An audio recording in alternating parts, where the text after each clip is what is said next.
Step 1. Open search and type lusrmgr.msc. Click on it and go to the user.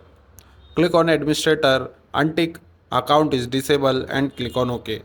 Right click on administrator and select set password, then click on proceed. Set a new password, then click on OK. Step 2. Open search and type allow an app through Windows Firewall. Click on it, then click change setting. Scroll down to file and printer sharing, then tick the box, then click on OK. Step 3. Open search and type registry editor, then click on yes. Expand these folders one by one, like HK local machine, then software, then Microsoft, then Windows, then current version, then policies, then systems.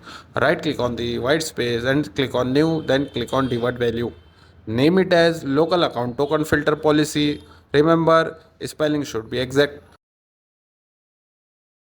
Double click on it, then set value data to 1, then click on OK. Final step, restart your PC. Thank you.